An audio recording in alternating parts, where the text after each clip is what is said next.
Ibu. Bagaimana kabarnya Bu Ririn? Alhamdulillah, baik Bu. Hari ini Ibu Ririn rencananya mau mengadakan coaching ya Bu? Iya Bu. Jadi sebelum melakukan coaching, saya ingin mengajukan beberapa pertanyaan. Boleh Bu? Boleh Bu. Begini Bu, di sini kan saya akan menjadi observer Bu. Dan saya nanti akan menilai Ibu, sekaligus mengamati Ibu ya. Apakah nanti pada saat Ibu coaching sudah sesuai dengan alutsista dan sudah melaksanakan prinsip-prinsip coaching Bu. Seperti kemitraan, kreatif dan memaksimalkan potensi.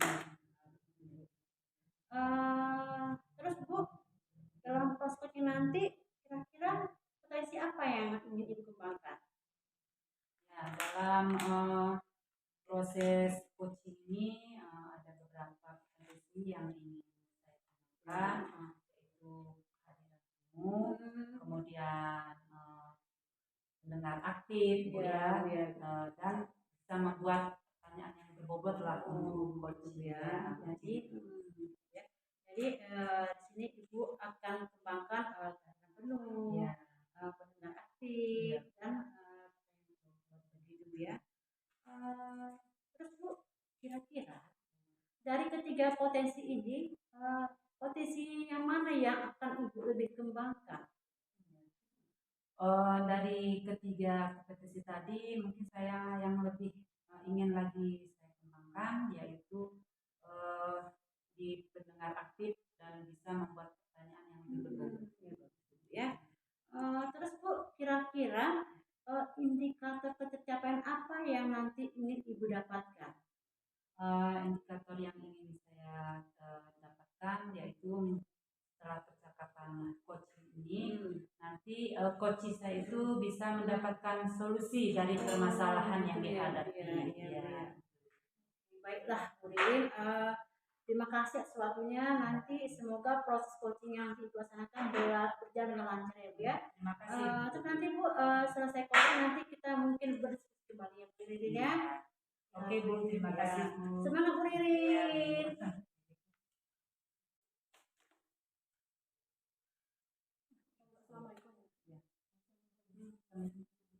Assalamualaikum Bu Ririn. Apa kabarnya Bu? Apa kabar Bu Ririn? Alhamdulillah sehat. Bu gimana? Ya. Ibu, Apa ada yang bisa saya bantu Bu? ada Bu, ini Ya. Bu, saya kan Bu sedikit masalahnya. Ibu, sudah sih Bu. Tidak Bu, kebetulan saya sudah selesai pekerjaan saya. Saya ingin menemukan mendapatkan lah Bu ya, yang mendapatkan solusi dari permasalahan yang saya hadapi ini. Mungkin Bu kan setelah saya menceritakan permasalahan saya ini, saya bisa dapat solusi Bu dari permasalahan saya ini. Kemudian apa yang perlu saya lakukan ke depannya? Boleh diceritakan bagaimana kira-kira permasalahan yang Ibu hadapi? Ini Bu, di kelas saya itu kan Bu ada satu siswa yang ketika proses pembelajaran itu berlangsung Bu, siswa itu tidak aktif, tidak mau mendengarkan dengan baik, tidak mau mengerjakan tugas, kemudian juga tidak mau duduk mendengarkan dengan baik lah Bu, mengganggu teman juga Bu, seperti itu. Jadi ada murid Ibu yang kurang aktif lah dan ada yang masih mau mengganggu temannya, begitu Bu ya? Iya, jadi saya sedikit bingung. Kira-kira Ibu sudah pernah apa namanya menelusuri penyebabnya? Oh sudah Bu, saya sudah memanggil siswa tersebut Bu, kemudian saya juga menanyakan penyebab Bu, mengapa ia tidak bersemangat mengikuti pembelajaran saya. Jadi dari pengamatan Ibu, apa kira-kira itu yang menjadi penyebab bahwa siswa itu tidak bersemangat nih? Jadi Bu, setelah saya melakukan tanya jawab, kemudian saya juga sudah mengamati gitu kan, ternyata Bu, siswa tersebut itu tidak suka mengikuti pembelajaran saya itu karena di materi saya kan dalam 2 minggu ini kan materinya tentang bahasa ilmiah. Jadi dia tidak mampu membaca kalimat ilmiah itu secara baik. Jadi dia merasa malu Bu. Ya. Kira-kira kondisi ideal yang Ibu harapkan dari kondisi ini yang bagaimana? Jadi Bu ya, saya sebagai guru pendidik ya Bu ya, berharap Bu semua siswa saya itu aktif lah, Bu, dalam pembelajaran saya Bu. Jadi tidak ada yang seperti bermain-main lah begitu di dalam kelas. Kalau begitu, eh, apa kira-kira yang bisa Ibu lakukan untuk meningkatkan motivasi anak? Eh, Mungkin salah satu cara saya untuk meningkatkan motivasi belajar anak tadi Bu dengan mengubah metode pembelajaran mungkin Bu ya. Kemudian juga saya akan membuat metode pembelajaran yang sesuai dengan kebutuhan anak. Sehingga tujuan pembelajaran yang saya capai itu bisa terlaksana seperti itu ya Bu. Ya, kira ada nggak metode yang sudah berhasil? Ada Bu, sudah pernah saya buat itu Bu, seperti metode seperti game lah Bu ya, seperti lebih tepatnya seperti game itu seperti pesan berantai. Jadi nanti dari setiap anggota kelompok saya bentuk kelompok-kelompok kecil Bu. Nanti dari satu orang dari kelompok kecil tersebut maju mengambil kertas Bu. Kertas itu berisi tentang kata-kata ilmiah gitu kan. Kemudian nanti dia akan membisikkan kepada teman-teman. Jadi pembelajarannya itu Bu, mereka semua aktif bersemangat mengikuti pembelajaran karena merasa termotivasi Bu, ini apa yang akan dipelajari, apa yang disebutkan, tertantang lah mereka Bu. Ya. Bagus sekali Bu ya, luar biasa sekali yang sudah dilakukan. Kemudian menurut Ibu nih, kira-kira kalau ada ratingnya dari 1 sampai 10, nah, ya, seberapa besar nih metode itu efektif untuk menarik minat belajar murid tersebut? Saya kira kalau berdasarkan rating Bu ya, minat belajar tersebut sudah mencapai 8 sampai 9 gitu ya. Kemudian rencana selanjutnya apa tuh yang kira-kira akan Ibu lakukan? Kemudian bagaimana langkah-langkahnya? Kemungkinan Bu, rencana selanjutnya yang akan saya lakukan itu adalah Bu, membuat metode pembelajaran yang bervariasi Bu ya, sesuai dengan materi yang akan saya sampaikan. Kemudian juga saya akan membuat ice breaking di awal pembelajaran untuk membangkitkan semangat belajar seluruh Bu ya, bukan hanya anak tadi, seluruh peserta didik saya. Kira nih siapa nih yang bisa membantu Ibu ini menjalankan atau melaksanakan rencana?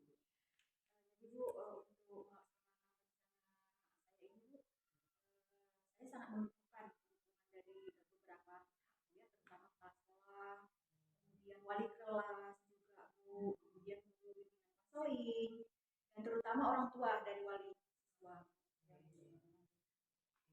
Terus kemudian kalau waktunya nih, kira berapa lama ini waktu yang dibutuhkan? Kalau waktu yang dibutuhkan itu Bu, sepertinya nggak butuh waktu lama Bu ya, tapi Bu untuk mendapatkan hasilnya itu sepertinya ya harus membutuhkan waktu Bu, lebih lama ya Bu ya, lebih lama, sedikit lebih lama begitu Bu. Oke, bagus sekali Bu. Oh, kapan nih kira-kira rencananya akan dilaksanakan nih? Saya berencana Bu melakukan kegiatan ini, rencana saya ini secepatnya Bu. Kebetulan besok saya kan masuk di jam pelajaran anak Bu, jadi saya besok akan melakukan proses pembelajaran dengan metode yang saya terapkan tadi Bu. Kemudian ini komitmen ya, komitmen seperti apa nih yang Ibu buat nih agar bisa mencapai rencana ini berjalan dengan baik? Yang pertama yang sudah pasti saya akan mempelajari beberapa metode pembelajaran ya, yang sesuai dengan yang saya sampaikan. Kemudian saya juga akan mengupdate informasi terbaru Bu, agar saya pun tidak ketinggalan bukan. Kemudian saya juga akan berkolaborasi lah Bu dengan beberapa teman, baik itu yang teman yang satu mata pelajaran walaupun dan yang berbeda mata pelajaran Bu, untuk mendapatkan apa yang ingin saya capai tadi Bu ya. Kemudian saya juga akan berbagi praktik lain Bu dengan teman-teman untuk meningkatkan kompetensi saya sebagai seorang pendidik, ya, seperti membuat media pembelajaran yang baiklah. Oke, baiklah Ibu Pus ya. Semoga rencana Ibu nanti ini bisa berjalan dengan lancar Bu ya, Iya. dengan baik. Setelah percakapan ini kira-kira bagaimana nih perasaan Ibu ini? Oh, alhamdulillah Bu, setelah Ya. melakukan percakapan ya Bu ya, melalui diskusi kita, Ibu, saya sudah merasa lebih lega. Jadi beban saya yang selama ini menurut saya itu berat Bu, dengan sendirinya bisa terurai seperti itu. Saya menemukan solusi dari Alhamdulillah kalau begitu Bu ya. Kemudian masih ada nggak kira-kira Bu yang ingin disampaikan? untuk saat ini saya pikir sudah Bu ya, tapi nanti saya akan berbincang kembali dengan Ibu setelah saya melakukan rencana saya. Oke, saya tunggu Bu ya. Oke, semoga sukses ya. Terima kasih Ibu. Sama-sama Ibu. Bagaimana Bu Ririn tadi proses coachingnya? Apakah berjalan dengan lancar? Alhamdulillah Bu, berjalan dengan lancar Ibu. Jadi Bu, setelah saya melakukan observer pada coaching yang Ibu lakukan tadi, di sini saya akan mengajukan bagaimana Bu Ririn proses coachingnya? Apakah berjalan dengan lancar Bu? Alhamdulillah Bu, berjalan lancar. Oh ya Bu ya. Ya. Jadi gini Bu, setelah saya melakukan observasi pada proses coaching yang Ibu lakukan tadi, di sini saya ingin mengajukan beberapa pertanyaan Bu. Di antaranya Bu, apakah yang Ibu Ririn dapatkan tadi pada saat proses coaching dan indikator apa yang sudah Ibu Ririn capai? Pada saat proses coaching, Ya Bu. saya tadi sudah melakukan dengan alur tirta, ya. Ya. Dan coach saya juga sudah bisa menemukan solusi dari permasalahan yang dia hadapi. Dan coach saya juga sudah merencanakan langkah-langkah ke depannya dalam memperbaiki masalahnya. Begitu ya. Jadi dari proses coaching tadi Ibu sudah melaksanakan dengan kita, Ibu sudah menyelesaikan masalah dan melaksanakan rencana ke depannya ya Bu ya. Ibu Ririn juga sudah melakukan prinsip coaching yaitu kehadiran penuh, pendengar aktif dan mengajukan pertanyaan yang berbobot. Sungguh luar biasa Bu Ririn ya. Dan untuk kedepannya kira-kira kompetensi apa yang ingin Ibu Ririn kembangkan? Ya, kompetensi yang ingin saya kembangkan setelah proses coaching hari ini, tentunya yang pertama saya akan lebih mendalami lagi ya alur kita, ya. Kemudian juga saya ingin lebih lagi lah memperdalam pengetahuan saya, lebih sering melatih pengetahuan tentang coaching ini Bu ya. Nah, itu yang agar nanti kedepannya saya bisa menjadi coach yang baik saya. Berarti nanti Ibu Ririn akan memahami dan mendalami Alkitab ya. Sungguh luar biasa Bu Ririn ya. Semoga Ibu Ririn sukses ke depannya dan terima kasih Bu Ririn. Terima kasih Bu.